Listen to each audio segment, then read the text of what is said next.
நீதிமொழிகள் 21ஆம் அதிகாரம் 6வது வசனத்தை உங்களுக்காக நான் வாசிக்கிறேன். நீதிமொழிகள் 21:6. பொய் நாவினால் பொருளை சம்பாதிப்பது சாவை தேடுகிறவர்கள் விடுகிற சுவாசம் போல் இருக்கும். பொய் நாவு கர்த்தருக்கு அருவருப்பானது. இன்றைக்கி உலக மக்கள் நடுவில் பொய் என்பது ஒரு பாவமாகவே கருதப்படாத அளவில் எல்லாரும் பேசுகிற மாதிரி சர்வ சாதாரணமான வார்த்தையாக போயிட்டு எதுக்கெடுத்தாலும் பொய். ஊழியக்காரர்கள், சபையார், ரட்சிக்கப்படாதவர்கள், மாற்று மதத்தவர்கள் எல்லாருமே பொய் தான். பல நேரங்களில் இந்த டவுன் பஸ்ஸில் போகும் பொழுது இந்த மொபைல் ஃபோன் வந்த பிறகு பொய் ரொம்ப கூடிட்டு, அங்கேருந்து வர்றவங்க கேட்குறாங்க, எங்கே வந்துக்கிட்டு இருக்கீங்கன்னு கேட்பாங்க போல். இவங்க பஸ்ஸில் போகிறாங்க, நம்மளும் கூட இருக்கிறோம், பொய் சொல்கிறாங்க. இந்த கிட்ட வந்துட்டேன்,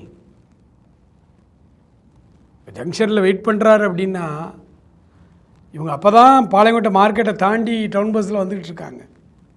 இந்த கொக்கரோலம் வந்துட்டேங்கிறான், சத்தமாக சொல்கிறான். யாருமே அதை ஒரு சகஜமாக எடுத்துக்கிறாங்க.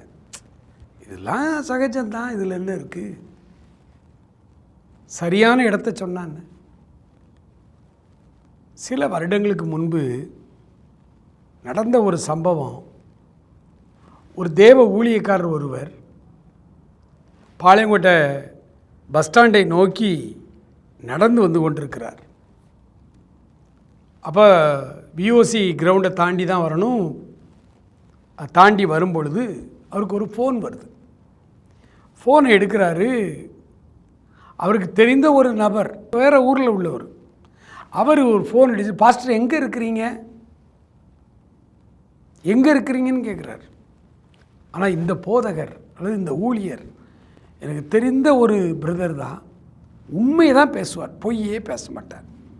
அவர் உடனே சொல்கிறாரு, நான் விஓசி கிரவுண்டுக்கிட்ட நடந்து போயிட்டுருக்கேன், இந்த இடத்துல, அதாவது விஓசி கிரவுண்ட்லேயும் அவர் எங்கேன்னு நடந்து வந்துருக்காரோ அதை சரியாக சொல்கிறார். அது அவருடைய வழக்கம், அவர் பொய் சொல்ல மாட்டார்.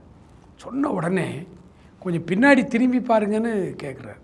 திரும்பி பார்த்தா அந்த நண்பர் பின்னால் தான் ஃபோன் பண்ணிட்டு வர்றார். அப்போ இங்கே தானே வர்றியே, ஏன் ஃபோன் பண்ணீங்க? இல்லை, நீங்கள் சரியாக சொல்கிறீங்களான்னு பார்க்கறதுக்கு தான் பண்ணேன், ஒருவேளை நீங்கள் என்ன சொல்கிறீங்கன்னு கேட்குறதுக்காக. அன்றைக்கு அந்த நண்பர் ஆண்டவருக்குள்ளாக இன்னும் அதிகமாக நெருங்கி வர ஆரம்பித்தார். காரணம் இந்த ஊழியக்காரருடைய உண்மை. அதான் அவன்கிட்ட சொல்கிறாரு, பொய் நாவினால் பொருளை சம்பாதிப்பது. இன்றைக்கி நிறைய பொய் எங்கே ட்ரேடில் தான் இருக்குது, வியாபாரத்தில் தான் பொய் சொல்கிறாங்க. அப்படி பொய் சொல்லி நீ சம்பாதிக்கிற அந்த சம்பாத்தியம் உன்னுடைய மரண நாள் சமீபமாக போயிட்டு நீ சீக்கிரம் இறந்துருவேன்னு அர்த்தம். எவ்வளோ பொருளை சேர்த்து வச்சுறதுக்கு. பொய் நாவினால் பொருளை சம்பாதிப்பது சாவை தேடுகிறவர்கள் விடுகிற சுவாச பொருள், அந்த கடைசி மரண மூச்சு. ஆகவே பொய் சொல்லாமல் வாழ்வது என்பது இப்போ இருக்கிற காலத்தில் ரொம்ப அரிதான ஒரு காரியம்தான். அதுக்காக கடவுளுக்கு பிடிக்காத அருவருப்பை நம்ம செய்யக்கூடாது. இன்றைக்கி ஒரு தீர்மானம் எடுப்போமா, ஆண்டவரே நான் பொய் சொல்லாமல் வாழ எனக்கு உதவி செய்யும், உண்மையை மட்டுமே பேச எனக்கு உதவி செய்யும் ஆண்டவரே என்று சொல்லி ஆண்டவருடைய சமூகத்தில் நம்முடைய வாழ்க்கையை அர்ப்பணிப்போம். ஆண்டவர் தொடர்ந்து நம்மை நடத்துவார். ஆமென்.